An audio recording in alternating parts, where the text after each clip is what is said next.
All right, we have about 15 participants along with the four of us. So at this point, it's 2 o'clock. So let me welcome everybody to this, our last, unfortunately, last session of our workshops on dementia that are brought to you by NAJC. And we are very, very glad that we're able to have secured a grant from the Sephardi Foundation on Aging, who made this entire presentation, this series possible. For those of you who are joining us for the first time, welcome. For those who've been with us, welcome back. As I said, this is the last in our series. I'll come back and say that again at the end. Remind everybody that we are recording this as we recorded the preceding 5 lectures in this series. They were all available for you. We'll make sure that you have the passwords so that you're able to access them and see them. Again, we're very, very grateful that you're with us. And it's my great pleasure to introduce to you today 2 wonderful people. Rabbi Dayle Friedman, who's been with us before. She presented our second session, if you remember. She's just an outstanding author, writes many, many things about dementia, and we're thrilled to have her here, as well as a good friend of ours, or a new good friend of ours, Dr. Barak Gaster. Dr. Gaster is a physician at the University of Washington Medical Center. I think you teach at the medical college there as well. And I know that you've written a number of, or at least one good article that I've read in the Journal of the American Medical Association on the advanced directives for patients with dementia. So by all means, at this point, I'd love to turn it over to Rabbi Friedman and to Dr. Gaster, and let them bring you this wonderful, wonderful presentation we have. Shalom, everybody. It is my great pleasure to be here with my colleague and new friend, Dr. Gaster, and I'm so grateful to Rabbi Capro and to Allison Attenbury of the NAJC for making this series happen. And I want to commend everybody who's here in the room or who will be watching this presentation later, because you're doing something courageous, which is even to allow yourself to think about dementia, whether you're thinking about it for yourself or for a loved one, or even for the people that you take care of and accompany. This is territory that very few people are voluntarily going to traverse, but most of us will somehow or other be in this land of dementia. So I want to invite you to bring yourself into this consideration of planning for dementia by inviting you to complete the following sentence stem. When I have dementia, I fear. And just maybe write a note for yourself, or you can write it in the Q&A. And then the other one that I'm going to ask you to also do in a second, but for now we'll just do the first, is going to be when I have dementia, I hope. So I invite you to find at the bottom of your screen the Q&A tab. I hope it's open. I'm going to ask Allison to make sure that that's the case. It is open, but at this time we have not received any responses. Okay, so I'm going to invite you, if you're willing, to write in your answer to when I have dementia, I fear.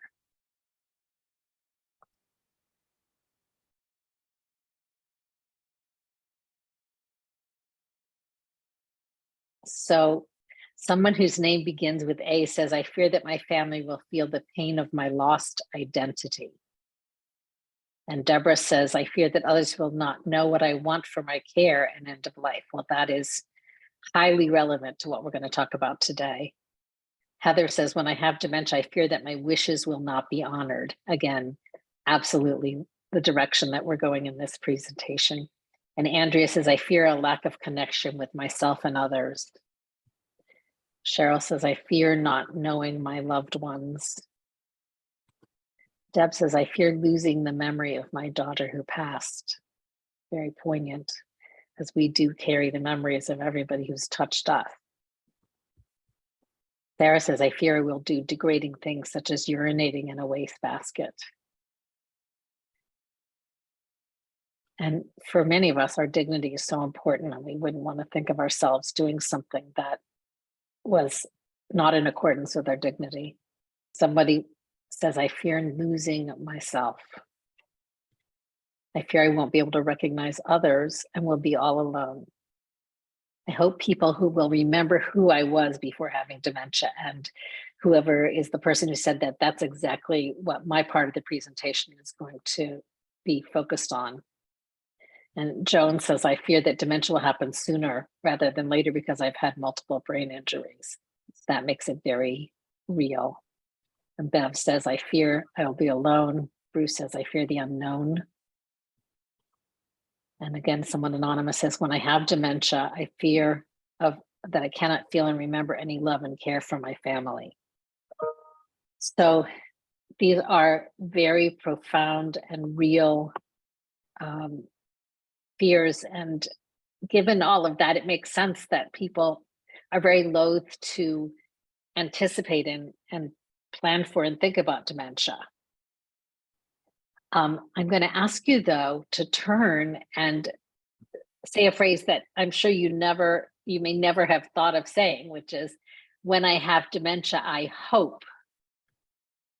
And I'm going to ask you to write something in the Q&A about that. When I have dementia, I hope.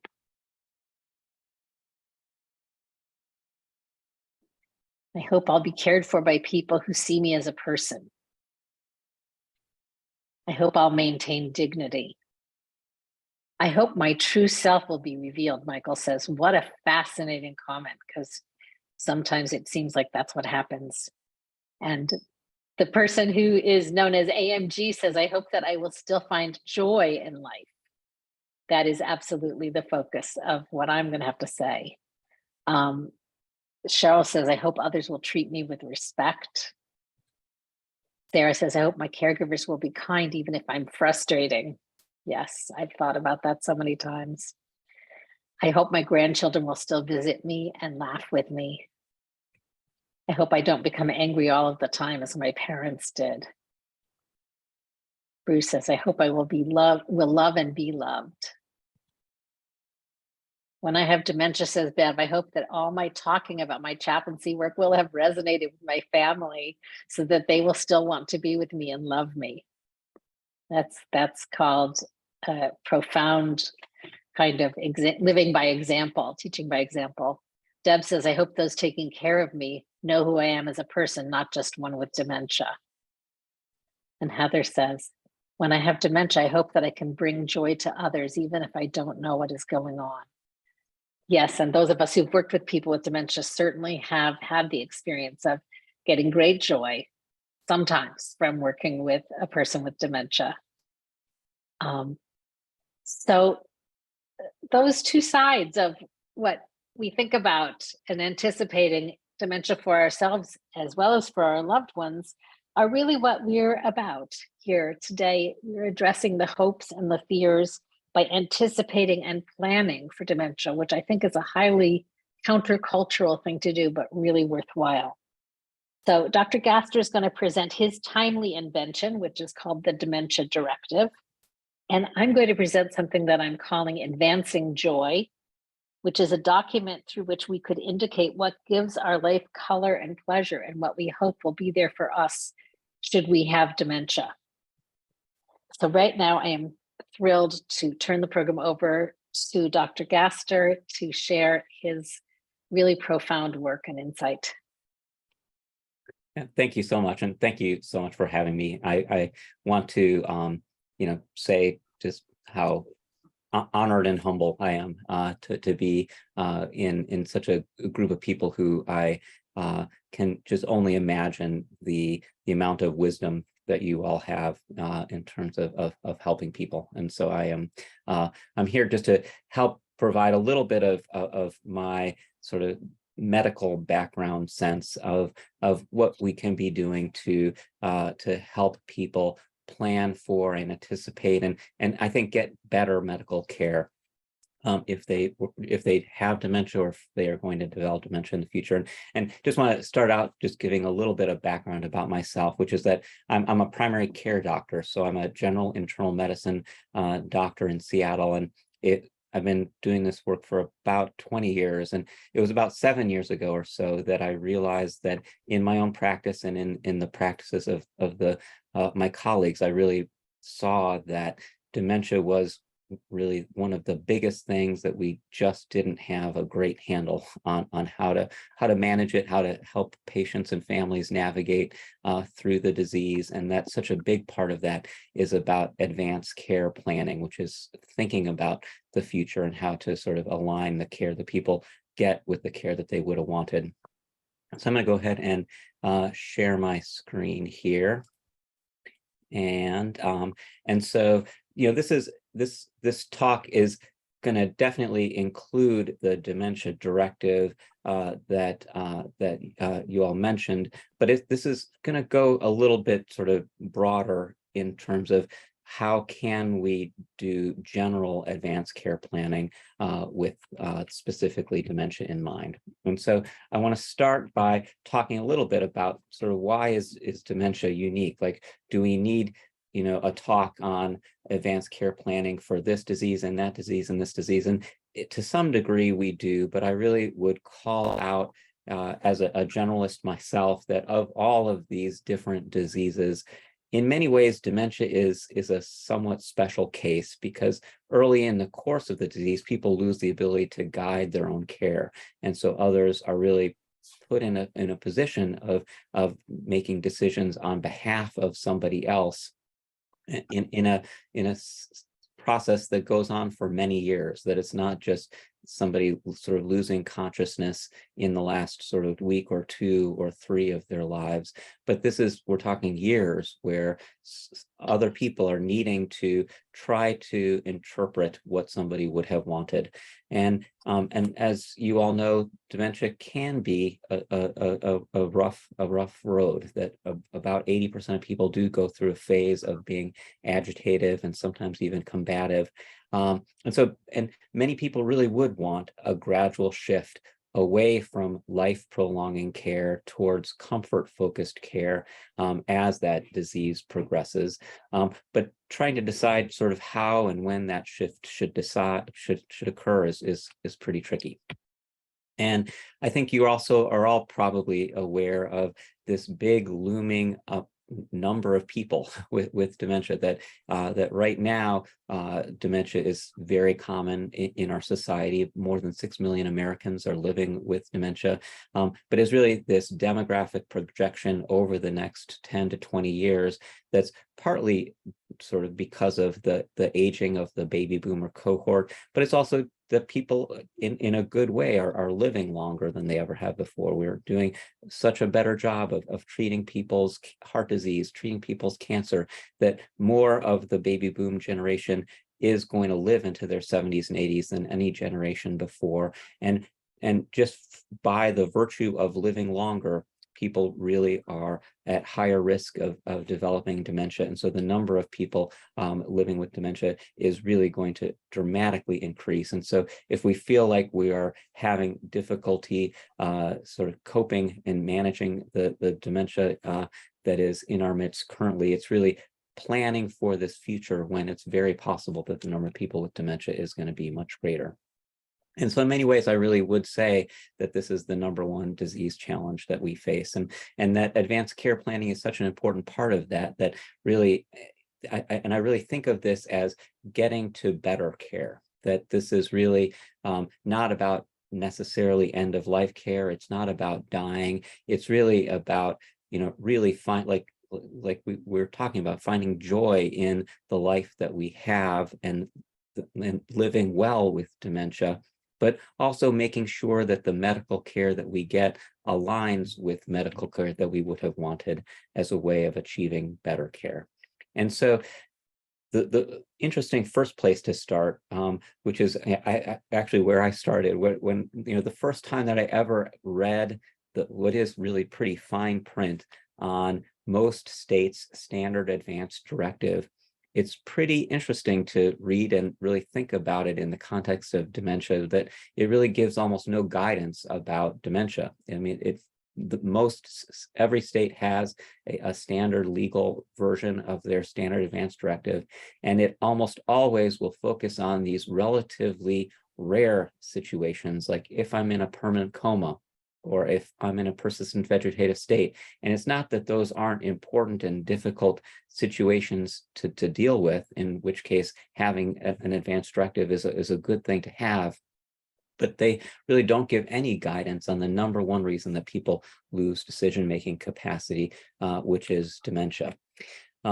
Part of the reason for that, I think, is that dementia is complex, that people with early dementia have many years of very good quality of life left to live. But there's also that slow decrease in quality of life, that as people go from mild to moderate to severe dementia, their quality of life, as most people would sort of define it or interpret it, really does start to diminish. And so most people really would want different goals for their medical care along those stages. And so figuring out how to operationalize that into a directive is complex. And so really, that's what I set out to do 6, 7, or 8 years ago now, is, how can we help people communicate what their wishes would be? And so that's what led to me and my colleagues here at the University of Washington to develop a dementia-specific advanced directive. And I really got incredibly valuable input from people in the palliative care community, in neurology, in geriatrics, but really tested it and refined it in the primary care setting and made it available for anyone to download from our website, which is dementiadirective.org. And so really it has been linked to from a number of different places. And so really, if you just type into Google dementia directive, it should pop right up. And so there's what the website looks like, which has just an easy button to click to download the dementia directive. It has frequently asked questions about it, resources, and in the news. It's really available for anybody to download for free. And after we wrote the article in the Journal of the American Medical Association, it got picked up by the New York Times and in NPR. And I think that was really, I think not that many people read JAMA, but a lot of people read the New York Times. And so it was really after getting that kind of media that we really did start having a lot of traffic to this website. We still have about 2,000 people visiting this website every month. And so the way that the directive is structured is it gives a brief description about what mild dementia is often like, what moderate dementia is often like, and what severe dementia is often like. And below each of those descriptions, it gives people the same 3 options to choose from for what they would want the goals of their medical care to be at that stage. And this is a smaller version of what those descriptions are like. And it's really important to say at this point that this is not an algorithm. This is not the kind of a document that you can use that's going to be the be-all and end-all to guide somebody's care. That this is no more than a structured communication tool that allows people to express and have a conversation with their family about what their wishes would be. And there's always going to be quite a bit of subjective sense of where along the spectrum is somebody, and how does their current situation and the current medical decisions that we're facing fit with what they had said their wishes and preferences would be. We were also really careful to put into the description of the goals of care why somebody might choose them. And so it's really trying to make it more than just a checkbox of procedures that you would or wouldn't want, but really helping people to think through the value-based statements of why they might say, gee, I don't think I would want CPR if I had moderate dementia, because it's really important to recognize that somebody with dementia who, say, has a cardiac arrest, even if they are resuscitated, the odds are very high that they would be suffering more brain damage than if they go into a catastrophic event like that with an impaired brain, that they would come out of that even if they were successfully resuscitated with even more of an impaired brain. And that might be not what somebody would want. They might say, gee, rather than being resuscitated with a more impaired brain, I would rather be allowed to sort of have a natural death at that point. And so it's really important to really try to bake into these conversations some value and some why, as opposed to just kind of like a reflexive what I would or wouldn't want. And since this has been online over the last, I guess it's 6 years now, really my email address is on the website, and so I get really heartfelt emails from people. Really almost every week I will still get an email from somebody really saying really meaningful things about how much people appreciate having this structured way to express their wishes. An interesting sort of story of my own development of this directive is, at first, as I was developing it, I really thought that the most important time for somebody to fill it out would be at the very first signs that they were developing cognitive impairment, where you really are much more concerned or worried that somebody is going to need a directive like this. My experience was, though, that I would give it to my patients who I was diagnosing them with early stage memory loss, and they would be very grateful, and they would say, yes, I'll take this home, I'll think about it. But then 6 months later, a year later, 2 years later, people still hadn't filled it out. And at first I thought, oh, they're just sort of, it's like a deer in the headlights, where they're just so kind of in shock by the diagnosis. It's hard for them to do. But even like a year or two later, even though their cognition wasn't really that different, and they were definitely much more at peace and accepting of what was going on, they still weren't filling it out. And I realized that it may be not just a psychological problem that they were having, it actually might be a physiologic problem with their cognition. That I really do think that one of the very first things that people lose as they develop dementia is an ability to imagine the future and sort of plan for what they would want in the future. And so instead of offering it to my patients with mild cognitive impairment, I started offering it to everybody over age 65 as part of their Medicare annual wellness visit. And instead of getting almost none of them filled out, I got almost all of them filled out, because this is really something that a lot of people really do care about a lot. Probably the next biggest question I get is this document legal? And that's a really important question, in that that there are definitely situations in which some advanced care planning documents are extremely legal and are very, very important to have framed in a legal way. But I would say that, generally speaking, advanced directives like this are not rigid algorithms. They are general guides for families. They're communication tools. It's a way to inform us of what patients' values and preferences might be, but they really should never be thought of as legally binding. That they're there to provide guidance for proxy decision makers, surrogate decision makers, and clinicians as we make decisions, and that there really can be harm by thinking of these documents as too much in the legal way, which is where we often get to when we think about getting a document that's, say, witnessed or notarized, and that by putting a requirement or even a space on the document at all for a witness or a notary is actually a barrier to completion. That it's a reason that people will just like not get around to doing it if they're like, oh my goodness, yes, I'm going to put it on my to-do list, and at some point I'll go and get this notarized, but fewer will get done. And so really the risk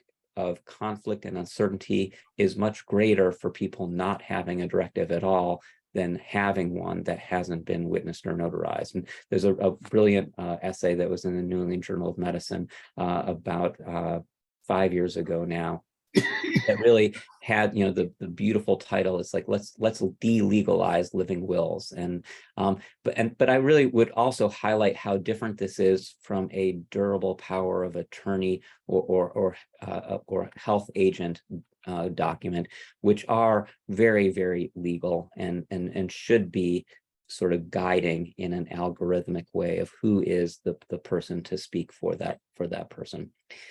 So I would think of a dementia directive as a supplement to a standard advance directive, but it can also work fine as a standalone document. And if somebody is really concerned that their dementia directive is going to be challenged, then it absolutely is fine for them to get it notarized. If somebody is worried that, like, oh, did they really mean it? And can we really hang our hat on these preferences that they stated, that it is absolutely fine for them to have it witnessed or notarized if they like. I mean, anybody can take any document to a notary public and get it notarized. When I think about the value, it's really to help people express their preferences and really, but the most important thing is that conversation. It's if a dementia directive can lead to a conversation with a family, then that is its value right there and there, because it's remembering that conversation is what's going to be really powerful to help families in guiding care later. And then there's a special bonus because they have a document that actually sort of to help them remember that conversation to look back on later. But so what about somebody with early dementia? And I mentioned that it can be hard for somebody with mild cognitive impairment to fill out a form like an advance directive. The most important form for somebody to fill out who has mild cognitive impairment is that durable power of attorney for healthcare to set their proxy decision makers. Because even if someone is no longer able to imagine a complex scenario, imagine a future state of themselves and say what they would want, it should still be relatively easy for them to say who they would trust the most to make medical decisions for them. And in dementia, this is so important because, like I had mentioned before, this is a 10 to 15 year long disease. This is a very long time course where the person who is somebody's default decision maker, who is often their spouse, may not be able to fill that role for them 10 years from now as their dementia has become very severe. And so the question of who's the backup to their usual default is often not necessarily clear. It might be their close friend, it might be their neighbor, it might be their cousin, not the person who is necessarily legally in line to be that decision maker. And so that's where having somebody with mild cognitive impairment fill out a durable power of attorney form is extremely important, to have them do it as soon as possible in the course of that disease while they still have the capacity to do that, to say especially who the alternates would be to the person who is often the default legal person anyway. But really having the conversation is the most important thing. And here are two places that you can go online to find other tools to help patients have families to have this conversation. So the Conversation Project that is put together by the Institute for Healthcare Improvement, and a really wonderful group in New York that Rabbi Friedman pointed out to me, the What Matters website that the Marlene Meyerson JCC has put together. Really, really good tools to really help guide a conversation through what the stress and potential harms of medical interventions can be. And just if I were to sort of say what's the one phrase that I find the most powerful in a conversation like this, is if your loved one could look on themselves now, what do you think that they would say that they would want for themselves? And as dementia becomes more advanced, then I really so strongly encourage filling out a POLST form, or in some states it's called a MOLST form. The POLST is Physician Order for Life-Sustaining Treatment, a really crucial tool to help anchor the goals of care conversations, and that really to, again, serve as a communication tool as somebody. It's a portable order. So as somebody goes from care site to care site, you can really carry that conversation forward. And this is really about setting what the goals of care are right now. So unlike another advanced directive where what are somebody's wishes for a future state, this is for their state right now. What if their heart were to stop now, or they couldn't breathe on their own now? Is the preference for comfort-focused care? Is it to admit somebody to the ICU and intubate them on a ventilator? What are the goals of care right now? And that's where the PULSE or MOLS form is so valuable and important.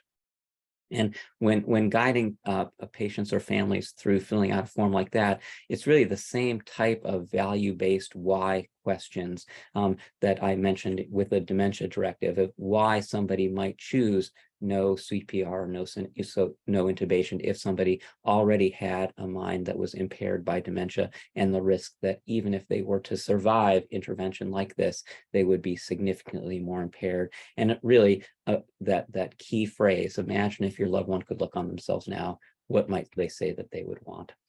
I want to take a moment to just talk about tube feeding, and this is in very advanced directive, in very advanced dementia, when somebody is no longer able to take food safely by mouth. It can be really, really wrenching for families to say, like, shouldn't we be providing artificial nutrition in the form of a feeding tube? And here it's just so important to sort of ground our conversation in these really strong expert guidelines that every professional society in the United States has complete alignment on, which point out that there is solid data-driven research that shows that a tube feeding, artificial nutrition in somebody with advanced dementia does not make somebody more comfortable. It does not prolong their life.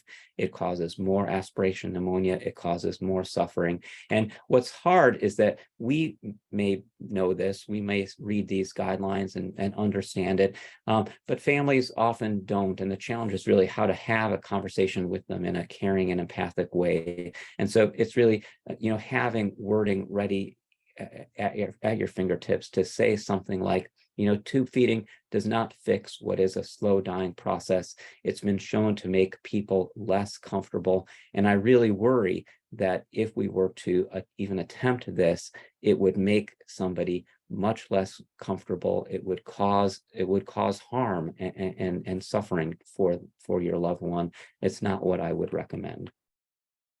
So overview, advanced care planning for dementia.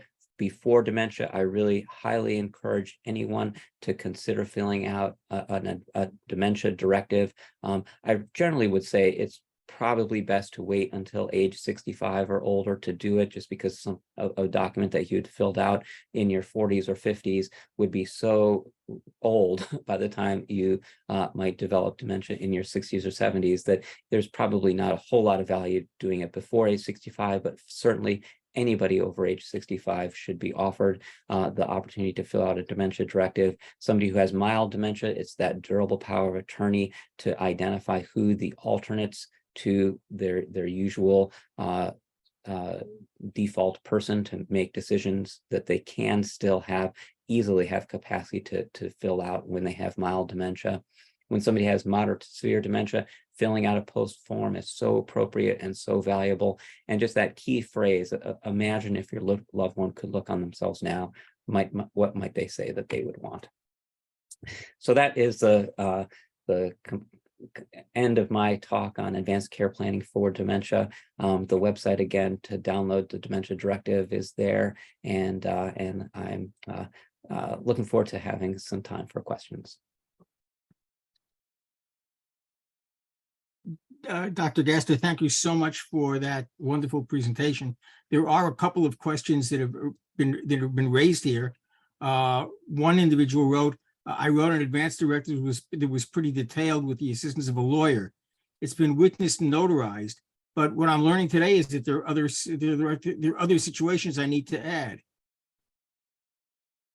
Yeah, and I mean, and that gets to the difficulty with advanced directives in general. It's just that medical care is is complicated, and you know, human existence is complicated. The number, trying to anticipate and give guidance for every little scenario that might come up is really, really hard. And so I really would mostly encourage people, you know, to fill out a dementia directive at the very least, but then to write out, you know, a 2 or 3 paragraph narrative that sort of describes, you know, what their values and preferences are.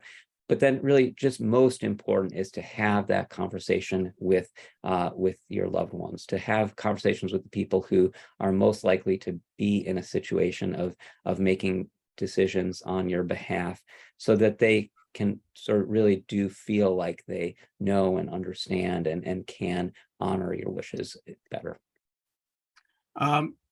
Yeah, thank you for that. Rabbi Friedman is writing a response to another question, so I'll leave that for her for the moment. And then just point out that you mentioned Polst and Molst, physician order of life-sustaining treatment, or the medical order of life-sustaining treatment. There are many states have that. There are many states that do not yet have that. And you really want to, you know, you need to find out from your physician if that's something that you can have in your state.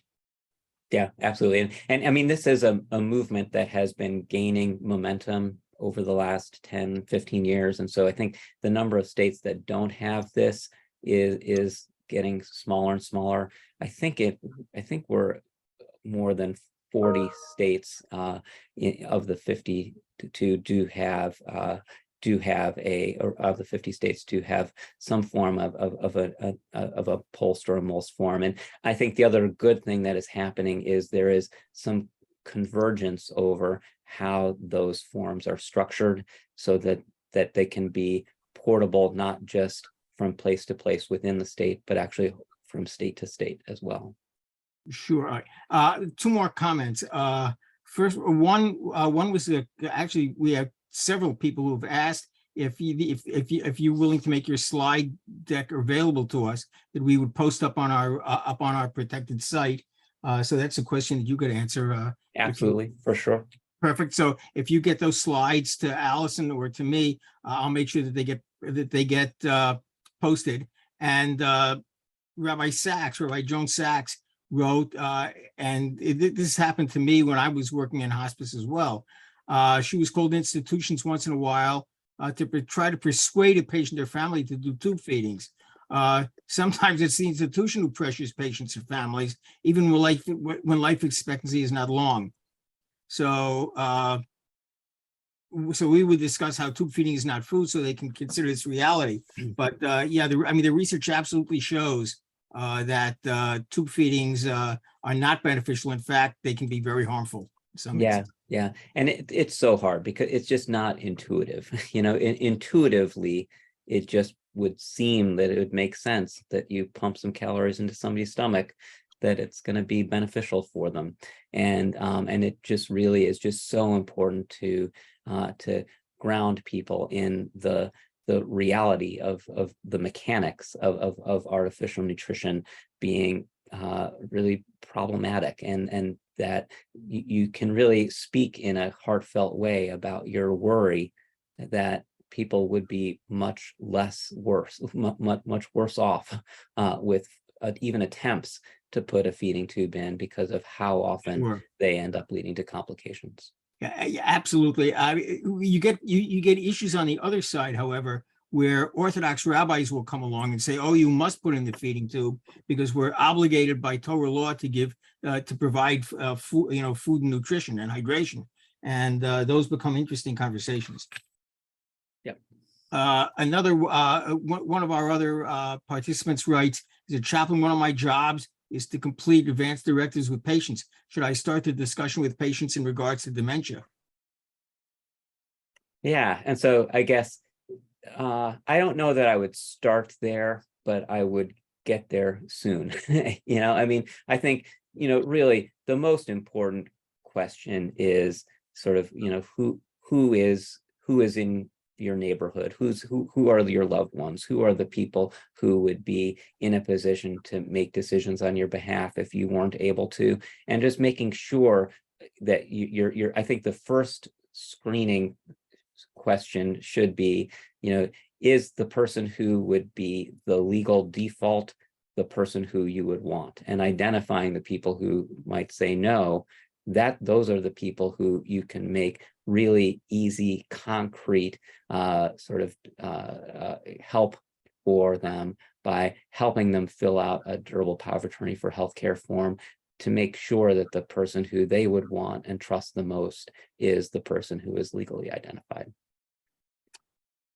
Dr. And, Gaster, and, thank and you. so often you are gonna find somebody who, gee, I'm not really close to anybody, I don't really have any friends, and that the elder person who is alone in the world is this really hard and growing problem that I think we all can do a real service by identifying that person and then helping to. There are also growing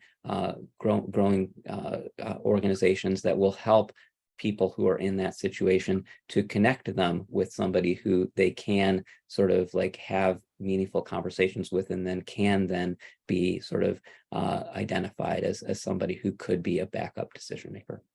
Sure. Dr. Gaster, thank you so much. We really appreciate that. It's been wonderful. There are no other questions. If there are any other questions for Dr. Gaster, now's the time. Seeing none, Rabbi Friedman. Thank you. So I want to say a word about how I came to the material that I'm going to be presenting today. I started in the last couple of years thinking about how could we prepare ourselves for the prospect of having dementia. And some of the fears that were expressed that you all shared in the chat relate to that, which is I'm wondering, is there a way that I can do spiritual emotional work now that might help me to be more graceful and gracious in the event that I have dementia, and might help my loved ones to be more prepared for that. And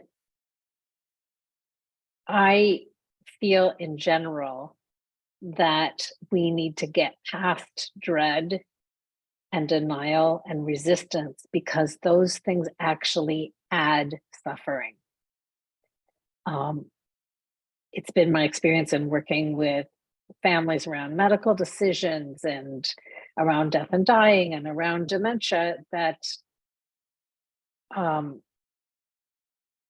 the desire to push away the reality ultimately makes it harder for everybody in the picture. In Buddhist tradition, I'm told that there's a notion that there are two arrows. When you're struck by an arrow, you're struck by one, which is the arrow that hits you and injures you. But the second arrow is what you make of that.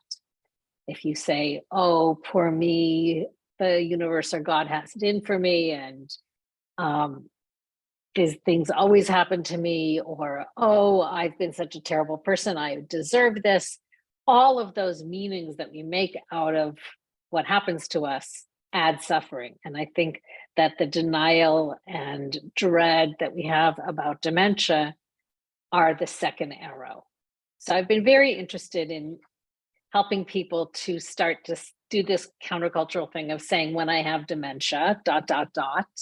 And in having these conversations, it became clear that there were hopes that were very real and palpable and could, I think, bear fruit in terms of what people need to know about us in order to help us to have an existence with as much goodness and juiciness and joy in it as possible, should we have dementia.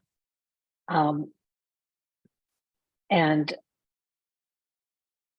I'm upping the ante about preparing for dementia to say not just what medical treatment do I or don't I want, or where would I want to live or not live, which is often a request or a demand that can't be honored, but what do I think would give me joy?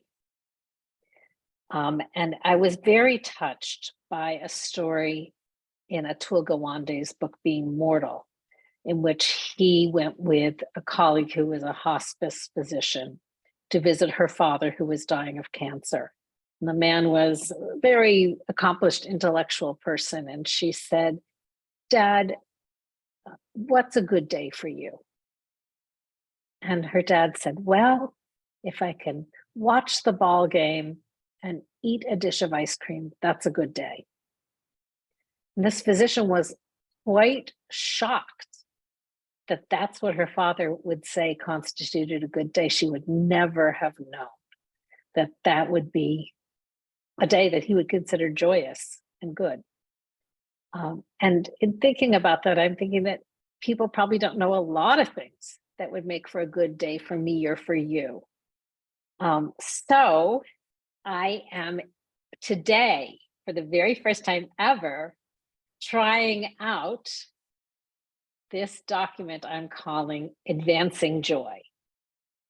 And really, this is maybe not ready for prime time, but I want to try it out with you just to share what I'm thinking about, and then to have you just do a little bit of it.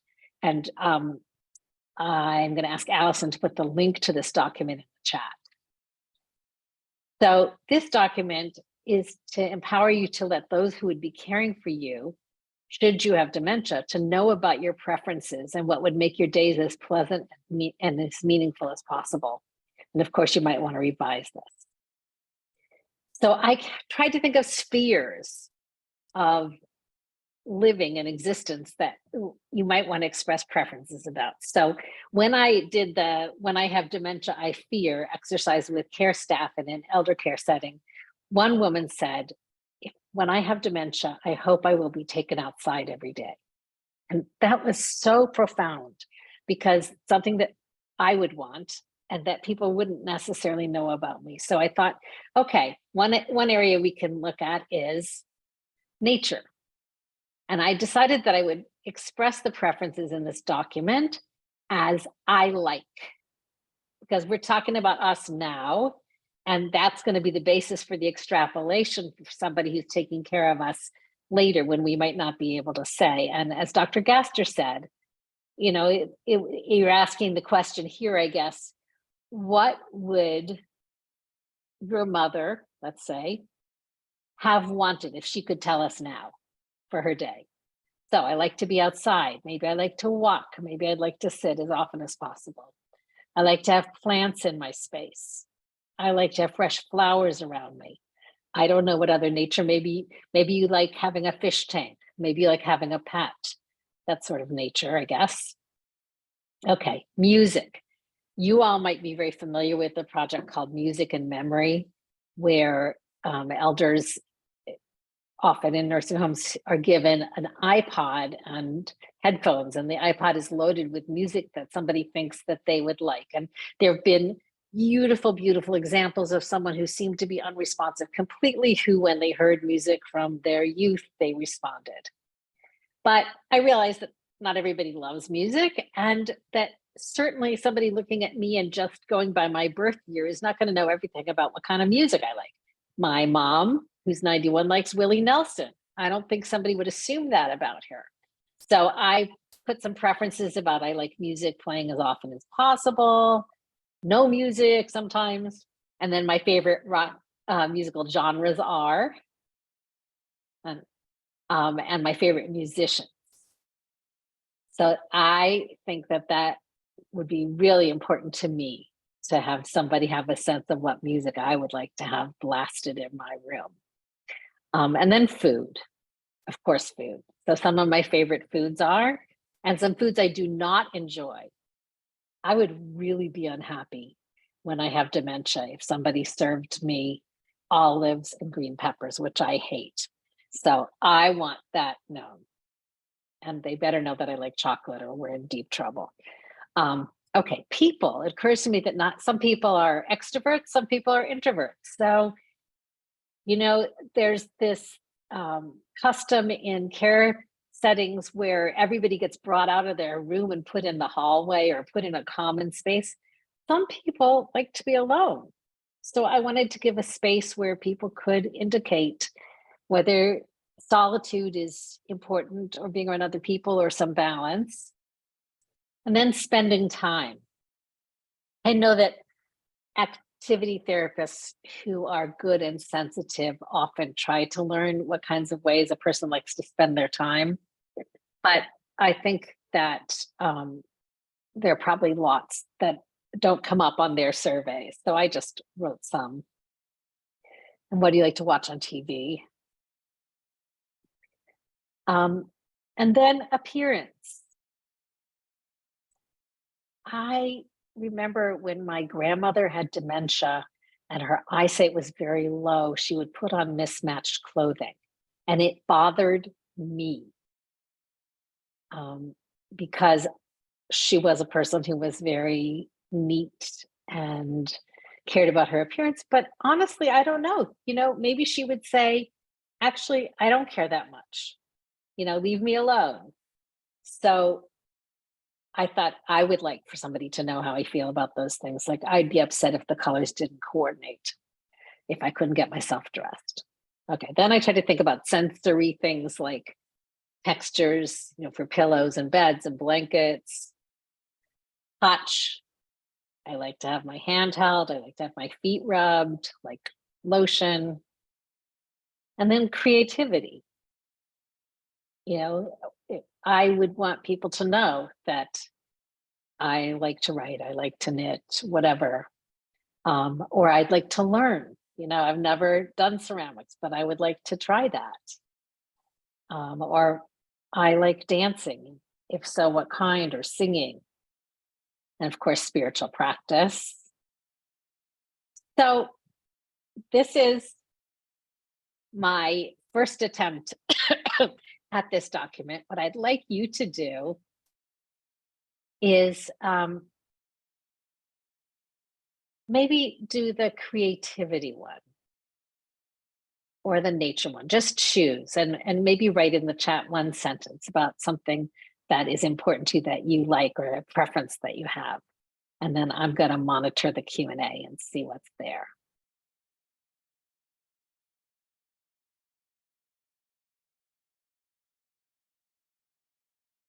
Okay, nothing new, I think. Oh, wait, let's see.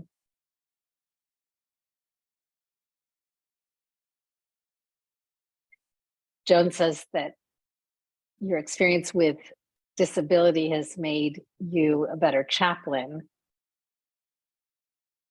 And growing into dementia could be something really good too.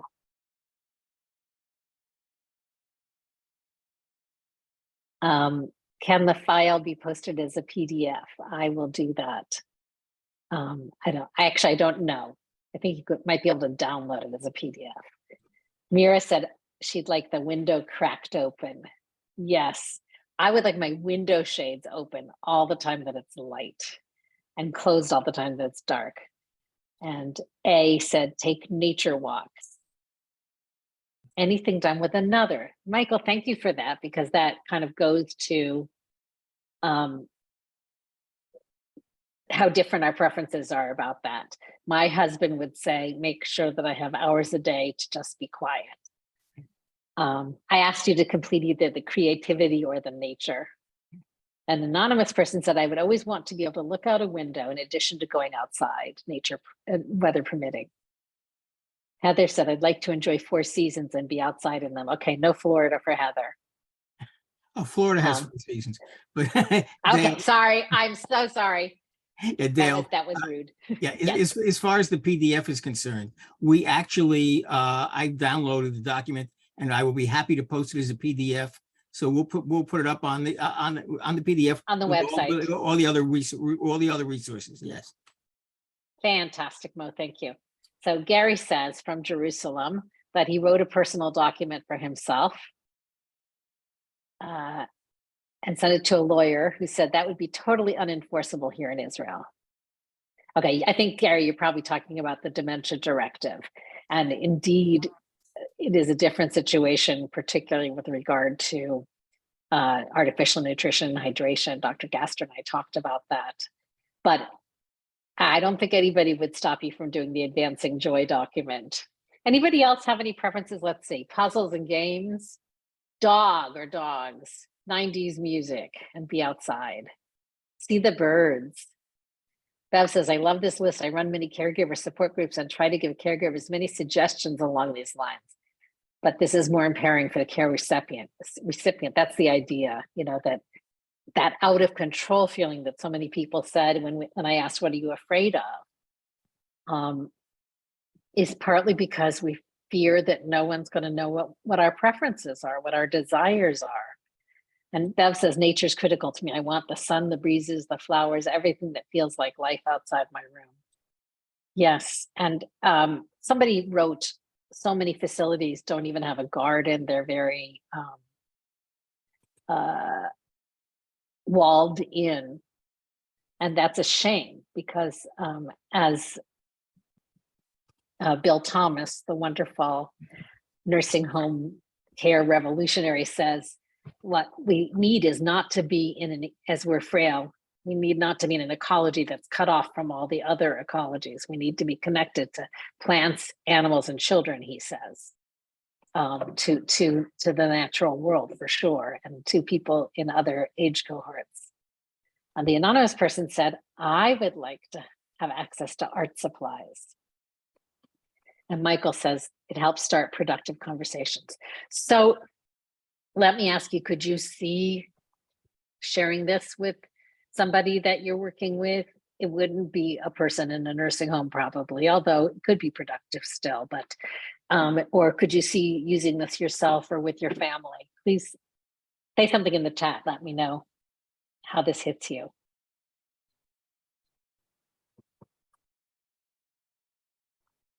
In the Q&A.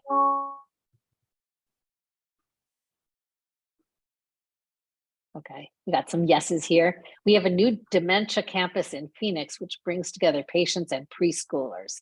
Yes, that is very much the idea that Bill Thomas pioneered probably 20, 30 years ago, where he had a daycare center in a nursing home.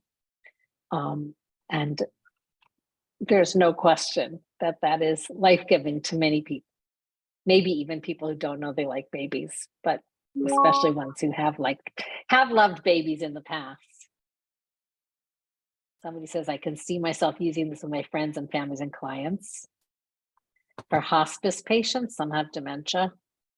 Yes, and yes, and again, as Dr. Gaster said, the time to be doing this document is when you don't have dementia, when you're just contemplating it and starting the conversation like I have with my kids. Like when I have dementia, you know, it's more important to me that you have a life than it is where I want to live. That's something that I say to my kids. But I would certainly say to my kids, when I have dementia, I would love to have as much access to nature as possible. I'd like to have as much access to music that I love. I would like to be making or writing or creating somehow. Someone says, dementia runs in my family. I need to share these resources with my siblings to prepare us for what may be. Yes, you know, now we have these blood tests you can take that supposedly tell you if you are likely to get Alzheimer's disease. And I think they are really tricky, because if you get that information and you don't have anything to do with it, it can be really paralyzed. So it might be nice if you learn that you have dementia in your family and maybe you didn't know.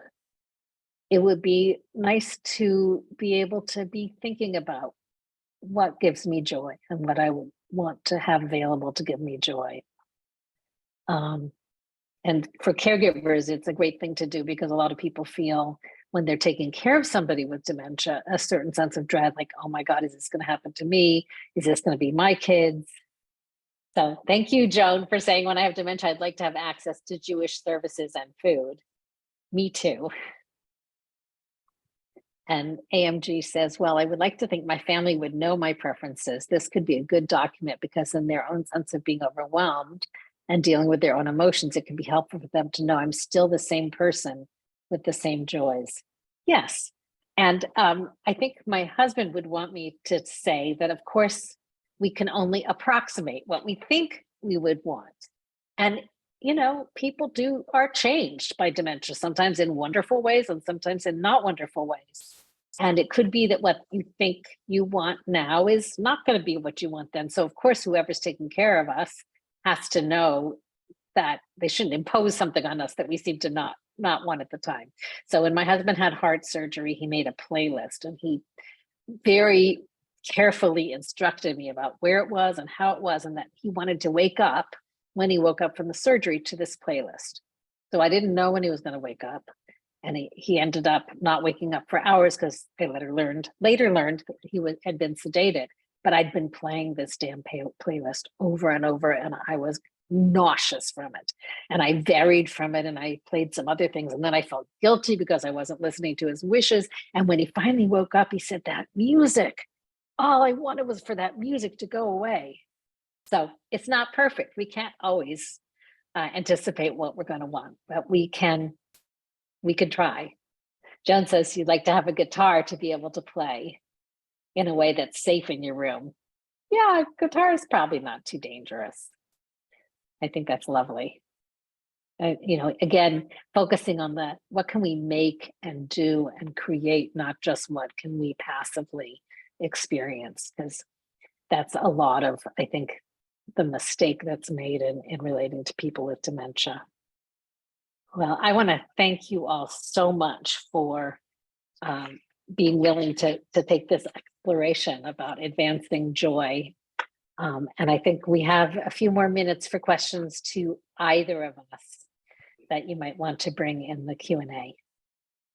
And while we're waiting for that, I just want to thank you, Rabbi Friedman, for that beautiful sort of overview of what joy in living with dementia can be. And I think it's just so important to really think about expressing wishes about medical care being separate from and completely complementary to like living life with dementia with joy. That just because you say, I would not want to be intubated if I had severe pneumonia, or even saying that I would want comfort-focused medical care only, is absolutely sort of in keeping with the idea that you want to, get as much sort of joy and quality out of the life that you have, and that it's so important to not get bogged down into like, oh,